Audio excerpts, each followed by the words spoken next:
الحمد لله رب العالمين،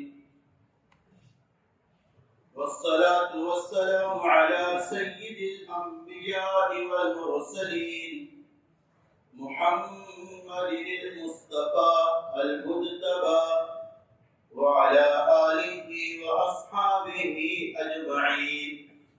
أما بعد، قال الله تعالى: أعوذ بالله من الشيطان الرجيم، بسم الله الرحمن الرحيم. ولقد بعثنا في كل أمة رسولا أن اعبدوا الله واجتنبوا الطاغوت. صدق الله العلي العظيم. اللهم صل على سيدنا وإمامنا محمد صلى الله عليه وسلم في أوسط كلامنا، وصل على محمد صلى الله عليه وسلم في آخر كلامنا. درود شریف پڑھیں. میرے معزز بزرگوں، عزیز ساتھیوں،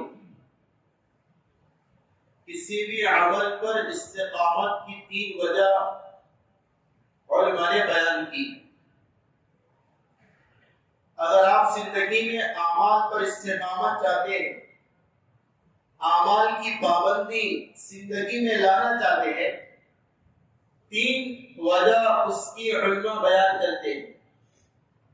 پہلی وجہ اخلاص، کہ تمام اعمال میں دنیا و آخرت کے اخلاص ہو، خصوصاً اخروی اعمال. اخلاص عمل پر استقامت کے لیے مددگار ہے.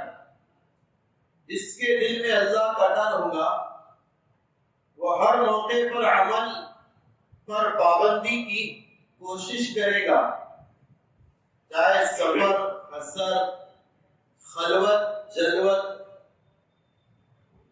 لیل نہار، غمی خوشی، فرحت اور مزاحمت، ہر صورت میں اللہ کے حکم پر عامل ہو. دوسری وجہ علماء نے لکھی ہے عمل کی مصلحت اور حکمت، کہ آپ عمل کی حکمت کو سمجھو تو عمل آسان ہوگا، عمل کی مصلحت پر نظر ہوگی، عمل پر استقامت ہوگی. حضرت تھانوی رحمۃ اللہ علیہ فرماتے ہیں شریعت کے جملہ اعمال ان تمام میں حکمت مثمر اور پوشیدہ ہے. سارے اعمال میں کوئی نہ کوئی فائدہ ضرور ہے. آپ عبادات کے شعبوں کو لو، معاملات کے لو، معاشرت، اخلاق، عقائد کے شعبوں پر نظر ڈالو، ہر ایک شعبے میں مصلحت اور حکمت پوشیدہ ضرور ہے. دیکھو، ایک بات تو یہ ہے، ہم اس وجہ سے نماز پڑھتے ہیں کہ اللہ کا حکم ہے، یہ تو سب سے بڑی وجہ ہے. نیز اس حکم کے ساتھ ہمارا کیا فائدہ ہے؟ اگر اس فائدے پر نظر ہوگی عمل کرنا آسان ہوگا. اور علماء یہ بیان کرتے ہیں جملہ اعمال شریعت میں اور احکام شریعت میں انسانی فائدہ ضرور شریعت نے مد نظر رکھا ہے. کوئی بھی حکم لے لو، اس میں انسانی فائدہ، انسانی مصلحت یہ ضرور پوشیدہ ہے. علامہ شاطبی رحمۃ اللہ علیہ فرماتے ہیں ہر عمل شریعت میں 5 حکمتوں میں سے کوئی حکمت ضرور ہوگی. پہلی، عمل اس وجہ سے ہے تاکہ جان کی حفاظت ہو، یا عمل اس وجہ سے ہے تاکہ مال کی حفاظت ہو، یا عمل اس وجہ سے ہے تاکہ عقل کی حفاظت ہو، یا عمل اس وجہ سے ہے تاکہ نسل کی حفاظت ہو، یا عمل اس وجہ سے ہے تاکہ خون کی حفاظت ہو، شریعت کی حفاظت، شریعت کی حفاظت۔ یہ 5 چیزیں سمجھ آئی بات؟ پھر سے سنو، ہر عمل میں جو حکمت ہے 5 میں سے ایک ضرور ہے، یا تو شرعی قوانین کی حفاظت، نمبر 1، نمبر 2 جان کی حفاظت، نمبر 3 مال کی حفاظت، نمبر 4 نسل کی حفاظت، نمبر 5 عقل کی حفاظت۔ جیسے اسلام کے جو 5 ارکان ہیں وہ اس وجہ سے واجب ہے تاکہ شریعت کی حفاظت ہو سکے، سمجھے؟ اسی طرح شریعت میں قصاص، خون کا بدلہ خون، اس وجہ سے ہے تاکہ جان کی حفاظت ہو سکے۔ اسی طرح تجارت کے قوانین، بزنس کے جو قانون ہیں وہ اس وجہ سے شریعت نے بتائے تاکہ امت کے مال کی حفاظت ہو سکے۔ اسی طرح نشہ آور چیزوں سے بچنے کا حکم اس وجہ سے ہے تاکہ عقل کی حفاظت ہو سکے۔ اسی طرح معاشرت کے جو مسائل ہیں، معاشرت کے جو احکام ہیں وہ اس وجہ سے دیے تاکہ نسل کی حفاظت ہو سکے۔ یہ عجیب بات ہے، 5 ریزن علامہ شافعی نے نقل کی اور کہا کہ جملہ شریعت اس کے آگے والے اس کے دائرے میں ہے، جو بھی حکم ہے ان 5 پر وہ دائرے ہوگا، سمجھے؟ ایک انسان نشہ سے اس وجہ سے بچے، ایک تو اللہ کا حکم ہے، دوسرا فائدہ یہ ہے نشہ سے بچنے کی وجہ سے عقل محفوظ رہتی ہے، کیونکہ جس کو نشیلی اشیاء کی عادت ہوتی ہے اس کی عقل میں فتور آ جاتا ہے،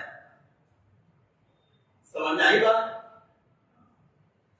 آئینی قوانین، فیملی رول، معاشرتی مسائل ہے نا، معاشرتی مسائل میاں بیوی کے، ماں باپ کے، بھائی بہن کے، یہ مسائل اس وجہ سے ہے تاکہ تمہارے کنبے کی اور نسل کی حفاظت ہو سکے، تمہارے فیملی کی حفاظت ہو سکے، اس لیے مسائل ہے یہ۔ ارے سمجھ میں آ رہی بات؟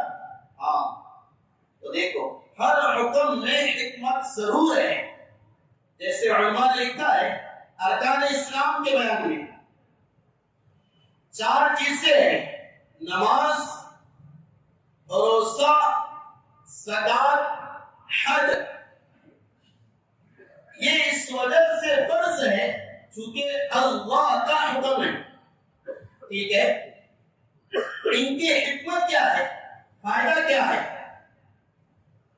بینیفٹ کیا ہے، سمجھ آ رہی بات؟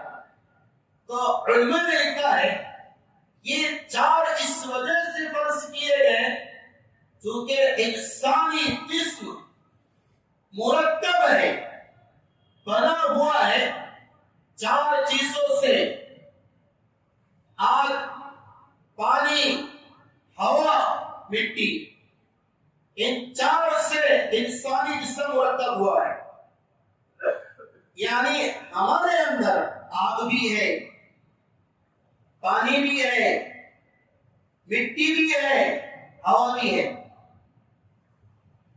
ہے نا؟ غصہ کیوں آتا ہے؟ آگ کا اثر ہے، سمجھے؟ پسینہ اگر کسی کو زیادہ ہے تو اس طرح مرو آگ پر مٹی نکلتی، انسان ہوا میں اڑتا ہے یعنی اپنے آپ کو بڑا سمجھتا ہے، جیسے ہوا بڑی اوپر اڑتی ہے، سمجھے؟ پانی تو ہے میرا انسان، منہ کا پانی، آنکھ کا پانی، ناک کا پانی، سارے پانی ہے، حضرت عمر فرمایا کرتے تھے 4 نہریں اللہ نے جاری کی ہیں، کان کی، آنکھ کی، ناک کی، پانی کی، انسان کے اندر۔ خیر، اس کی ایک عجیب علت لکھی ہے، میں بتانا چاہ رہا ہوں۔ یہ 4 عبادت کی ہے، تو میں نے کیا کہا، انسان میں 4 چیزیں۔ نمبر 1 آگ۔ آگ کی خاصیت کیا ہے؟ آگ میں تکبر ہے، اس لیے آپ آگ کو جلاؤ موم بتی پر اور اس سے الٹا کر دو، نیچے لے جاؤ، آگ کیا کریں گی؟ نیچے جائیں گی؟ کیا کرے گی؟ اوپر ہی جائیں گی۔ پتہ چلا آگ کی خاصیت تکبر ہے، تو انسان میں تکبر ضرور ہوگا۔ تو علماء فرماتے اس تکبر کو نکالنے کے لیے اور مٹانے کے لیے، دبانے کے لیے شریعت نے نماز دی۔ کیا دی ہے؟ نماز، تاکہ پیشانی لگڑے گا تو تکبر دور ہوگا، تیرا کبر دور ہوگا پیشانی رب کے سامنے ٹیکنے سے۔ اس سے روایت میں آتا سب سے بڑا متکبر ہوا ہے محسن کی اذان کی آواز سنے اور مسجد میں نماز کو نہ جائے۔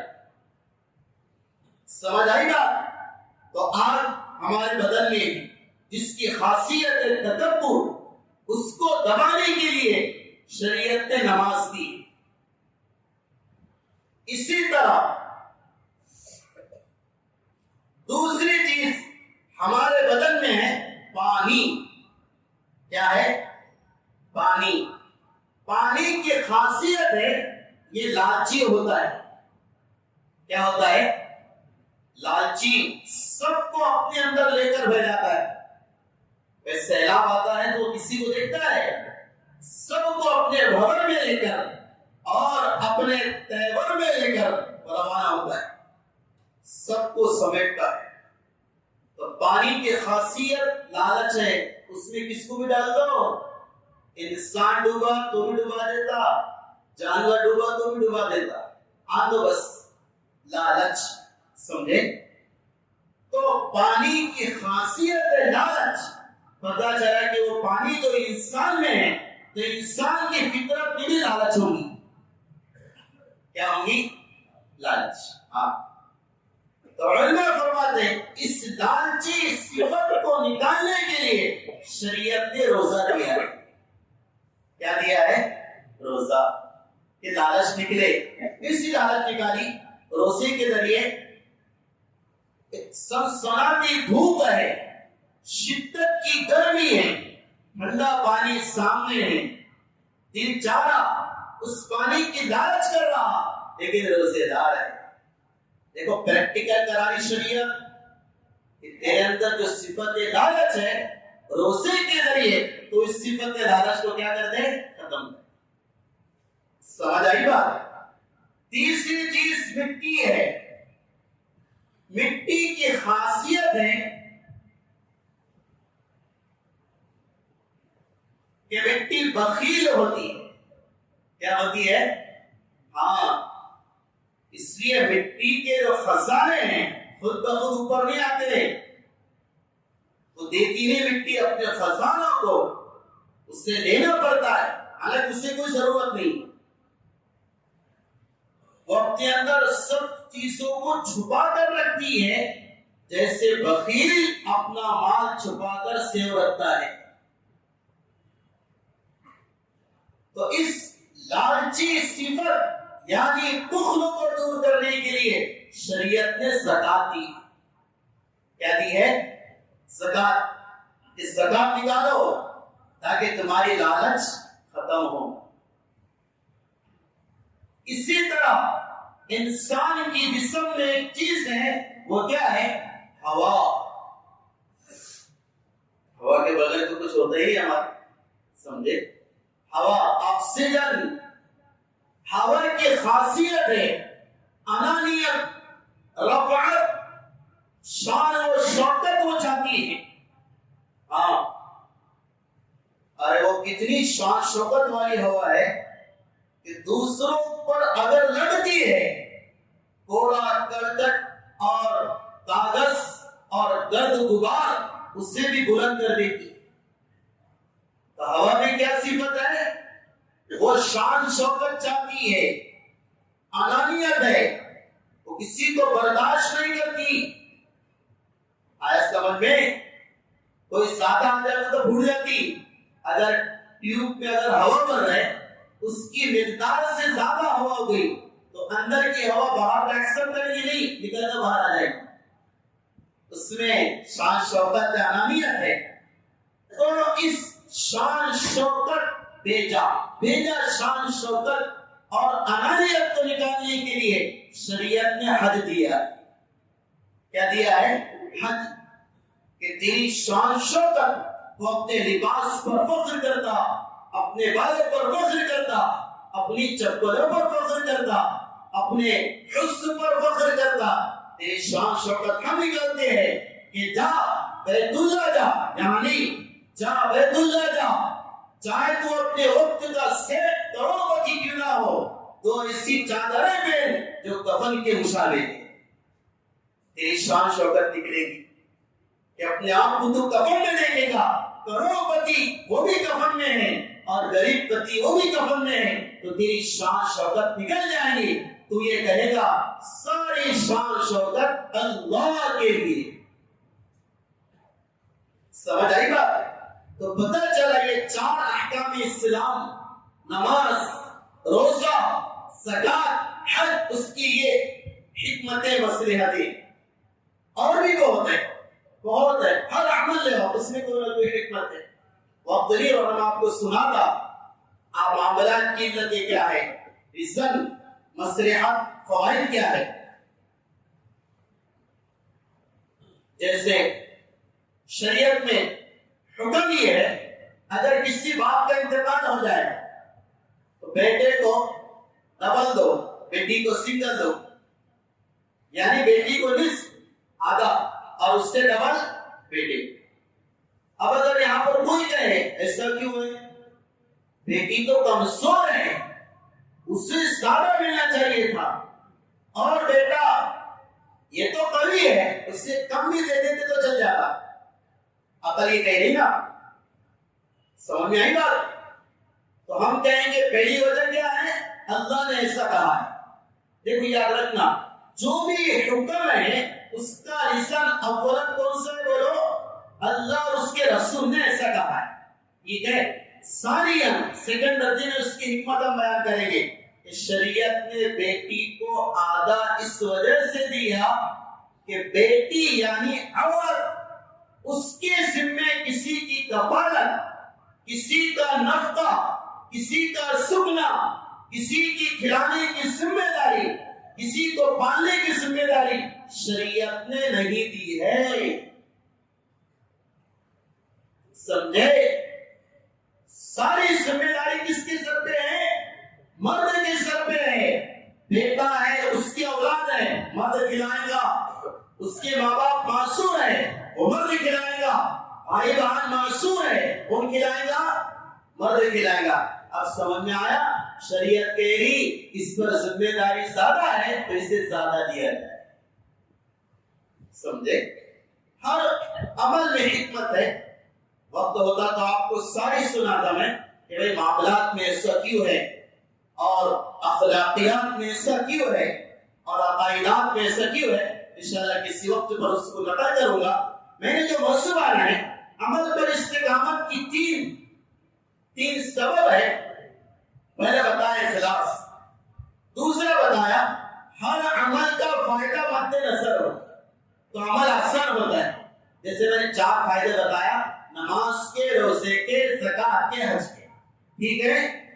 تیسرا سبب عمل پر پابندی کا یہ ہے عمل کا ثواب اور اجر سامنے ہو. اس پر اللہ مجھے کیا دے گا، اس عمل کے کرنے پر کیا ملے گا. تو انسان میں لالچ جو ہے نا وہ اس کا ایکسپٹ کر لیں گے کہ نماز پڑھنے سے یہ ملے گا، چلو نماز پڑھو. وضو کرنے سے یہ ملے گا، چلو وضو کر لو. گناہوں سے بچنے سے یہ ملے گا، چلو گناہوں سے بچ جاؤ. سنتوں پر عمل سے ہی ملے گا. چلو سنتوں پر عمل کرو. سمجھے؟ اس لیے ہمارے دعوت و تبلیغ میں کیا ہے؟ فضائل اعمال میں فضائل، منتخب میں فضائل، حیات الصحابہ میں فضائل، ریاض الصالحین میں فضائل، سارے حدیث کی کتابوں میں کیا ہے؟ فضائل. فضائل اس پر کیا ہے، نماز پر کیا ہے، علم پر کیا ہے، ذکر پر کیا ہے، اکرام پر کیا ہے، اجلاس پر کیا ہے. تو کرنا آسان ہوتا ہے. سمجھے؟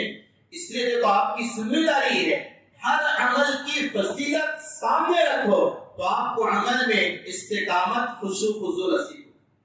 جیسے میں نماز کے اعمال اور اذکار کی فضیلت سنا دیتا ہوں مختصر انداز میں کہ نماز کے کس رکنوں پر اور کس فرض پر کیا ملتا ہے. سمجھے؟ جیسے سب سے پہلے یہ کھڑے ہونے والا کہتا ہے اللہ اکبر، تکبیر کہتا ہے. کیا کہتا ہے؟ تکبیر کہتا ہے. اس کا ثواب کیا ہے؟ حضرت عمر رضی اللہ تعالیٰ عنہ فرمایا کرتے تھے جو اللہ کی تکبیر بیان کرے گا اللہ اسے دنیا و آخرت میں بڑا بنا دے گا. جو اللہ کی بڑائی بیان کرے اللہ اس کی بڑائی خود بخود لوگوں کی دلوں میں ڈال دے گا. اگر یہ ثواب کا استحصال ہو تکبیر کہنے میں کیا مزہ آئے گا. اس کے بعد نیت باندھتا ہے. کیا پڑھتا ہے؟ ثنا پڑھتا ہے. سبحانک اللہم وبحمدک وتبارک اسمک وتعالی جدک ولا الہ غیرک.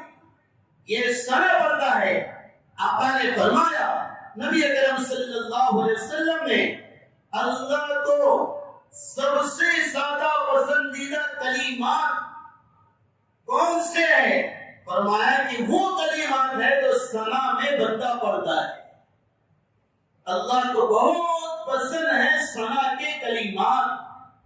اور آگے ہمارے نبی نے فرمایا سب سے برے کلمات اور بول اللہ کو یہ لگتے ہیں کہ کوئی کسی کو دین کی دعوت دے، مثلاً کہے اللہ سے ڈر، اس طرح دعوت دے تو وہ جس کو دعوت دی گئی وہ کہتا تو تیری دے میری فکر مت کر. یہ لفظ اللہ کو سب سے زیادہ ناپسندیدہ ہے. سمجھ آئی بات؟ اس کے بعد کیا کہتا ہے نماز میں؟ اعوذ باللہ من الشیطان الرجیم. اس پر کیا ہے؟ قرآن کہہ رہا فَإِذَا قَرَأْتَ الْقُرْآنَ فَاسْتَعِذْ بِاللَّهِ. جب تو قرآن پڑھے اللہ کی پناہ مانگ لیا کر تاکہ شیطان تجھے تلاوت میں وسوسہ نہ ڈالے. اگر اعوذ باللہ پڑھنے کے وقت یہ فضیلت کا استحصال ہوگا کیا اس میں مزہ آئے گا؟ سمجھے؟ دیگر اور مواقع پر اعوذ باللہ ہے. مثلا غصہ آئے اعوذ باللہ پڑھیں، برا خواب دیکھے اعوذ باللہ پڑھیں، دلوں میں گندے وساوس آئے اعوذ باللہ پڑھیں. یہ فضیلت ہے. اس کے بعد کیا ہے؟ بسم اللہ الرحمن الرحیم. اگر کسی کو یہ پتا ہو، یہ ابن کثیر نے لکھا ہے نبی اکرم صلی اللہ علیہ وسلم نے فرمایا جب بسم اللہ نازل ہو رہی تھی مشرق کا آسمان کے بادل پورے چڑھ گئے تھے، ہوائیں رک گئی تھی، پانی پھیل گیا تھا اور اللہ نے قسم کھا کے کہا تھا میری عزت کی قسم، میرے جلال کی قسم، میں نے تم پر ایسی آیت کا ٹکڑا اتارا کہ اس میں وہ برکت رکھی کہ جو برکت پچھلی کسی کتابوں میں اس میں نہ تھی. یعنی بسم اللہ الرحمن الرحیم ایسی برکت والا ہے. عبداللہ بن مسعود فرماتے تھے بسم اللہ الرحمن الرحیم پڑھا کرو، اس میں 19 حروف ہیں، جو اس کو پڑھنے کا اہتمام کرے گا جہنم کے 19 فرشتے اللہ اس کی ان سے حفاظت کرے گا. سمجھے؟ اس کے بعد کیا ہے؟ الحمدللہ رب العالمین. سورہ فاتحہ پڑھو نماز میں. اگر پتا ہو نبی نے فرمایا جبرائیل علیہ السلام آئے اور کہا یا رسول اللہ ایک ایسا فرشتہ آیا جو کبھی نہیں اترا, آسمان کا وہ دروازہ کھول کے آیا جو کبھی نہیں کھلا, آپ کو دو نور دیے, ایک نور سورہ فاتحہ کی شکل میں, دوسرا نور سورہ بقرہ کی آخری آیت کی شکل میں. یہ نور ہے جو اس کو پڑھے گا اللہ اسے نورانی بنا دے گا. سورہ فاتحہ پڑھنے کے وقت کی فضیلت ہو تو کیا مزہ آئے گا. اس کے بعد قرآن کی تلاوت کرو, نماز میں تلاوت کرو. نبی علیہ السلام نے فرمایا تلاوت قرآن دلوں کے سنگ کو دور کرتی ہے, فرشتے اس کے منہ کا بوسہ لیتے ہیں, ایک حرف پر تصدیقیاں ملتی. سمجھے؟ اب یہ سلام اعوذ باللہ بسم اللہ سورہ فاتحہ قیام میں کی جاتی ہے. نبی نے فرمایا, حضرت عمر کا ملفوظ ہے, نبی کریم حضرت عمر فرمایا کرتے تھے کہ اپنے قیام کو لمبا کیا کرو, اس کی برکت سے اللہ تمہاری موت کے سختی کو ختم کر دے گا. اگر یہ فضیلت ہو تو پھر انا اعطینا قل اللہ سے کام نہیں چلائیں گے. تو ابھی چل رہا ہے, اطمینان سے پڑھیں گے. 2 رکعت کو 3-4 منٹ لگیں گے, ورنہ 2 رکعت کو بہت سے لوگوں کو دیکھا ہے 1 منٹ میں پورا کر دیں. کیا پڑھتے کیا نہیں. یہ جو مسکوب ہوتے کھڑے ہوتے جن پر قیام کرنا ہے وہ تو کیا پڑھتے. سورہ فاتحہ شروع ہوتی اور اس کا رکوع بھی ہو جاتا ہے. کیا ہے یہ؟ سمجھے؟ بس ٹیپ ریکارڈ ہے. خیر, اس کے بعد کیا ہے؟ رکوع ہے اور سجدہ ہے. رکوع سے اٹھنے کو قوما کہتے, جلسے سے سجدے سے اٹھنے کو جلسہ کہتے, 4 چیزیں. ان چاروں کو تعدیل ارکان کہتے, رکوع, قوما, سجدہ, جلسہ. نبی علیہ السلام نے فرمایا ان چاروں کو جو اطمینان سے ادا کرے گا تو وہ نماز جس میں اس نے ان چاروں کو اطمینان سے ادا کیا اس کو دعا دے کر جاتی ہے, یا اللہ اس کی بھی اسی طرح حفاظت کر جیسا کہ اس نے میری حفاظت کی. کیا خوب بات ہے. اللہ کی محبوب ترین عبادت نماز دعا کرے گی. ہم تو دعا کے لیے بہت شوق سے جاتے ہیں, اچھی بات ہے, لیکن نماز جیسی عظیم الشان عبادت جس کے لیے دعا کریں وہ عظیم نہیں بنے گا تو کیا بنے گا. سمجھ آئی بات. اس کے بعد ان میں رکوع میں کیا پڑھا جاتا؟ سبحان ربی العظیم. سجدے میں سبحان ربی الاعلی. اللہ کے نبی نے فرمایا سبحان اللہ جو کہتا ہے اللہ اس کی برکت سے جنت میں ایک درخت لگا دیتے. اگر پتا ہوگا میرے سبحان ربی العظیم پر درخت لگ رہا تو 3 بار نہیں پڑے گا, 5, 7, 9, 11 تک چل جائے گا اطمینان سے. درخت میرے نا جھاڑ رہے نا, ایک پر ایک جھاڑ مل رہا. سمجھے؟ اس کے بعد قومے میں کیا پڑھتا ہے؟ ربنا لک الحمد, ربنا لک الحمد.